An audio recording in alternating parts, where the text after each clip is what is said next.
How did central banks like the Fed evolve into powerhouses? Imagine a world where banks could fail at any moment, causing chaos across the economy. That was the reality before central banks stepped in to change the game. Central banks like the Federal Reserve, or the Fed, became the giants they are today through a mix of history, design, and expanding roles. They started out in 1913 when the United States needed a way to fix a banking system prone to crises and panics. Back then, banks were scattered, and there was no reliable way to handle sudden money shortages. The government created the Fed with 12 regional reserve banks, each owned by local commercial banks. This setup was meant to balance regional needs with national oversight. The idea was to give banks a safety net and a way to stabilize the entire system. The Fed's main job was to act as a lender of last resort. If a bank was about to fail, the Fed could lend it money quickly through a tool called the discount window. This prevented bank failures and kept trust in the system. Over time, the Fed's powers grew beyond just lending. During wars, it helped finance government bonds and managed interest rates. It also developed tools to control the economy, like buying and selling government securities to influence credit and prices.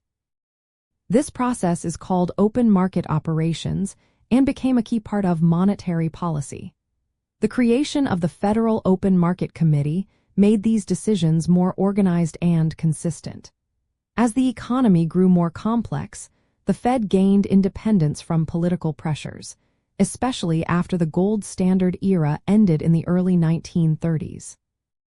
The 1951 Treasury-Fed Accord was a turning point, giving the Fed more freedom to focus on controlling inflation and supporting economic growth.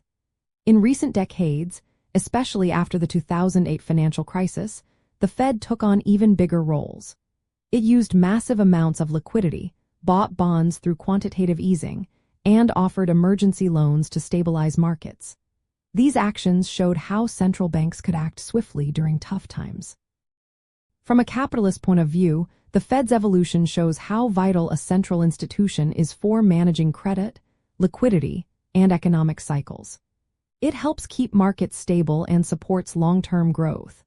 By providing a steady monetary environment, acting as a safety net, and adjusting policies as needed, the Fed has become a key player in ensuring the economy functions smoothly.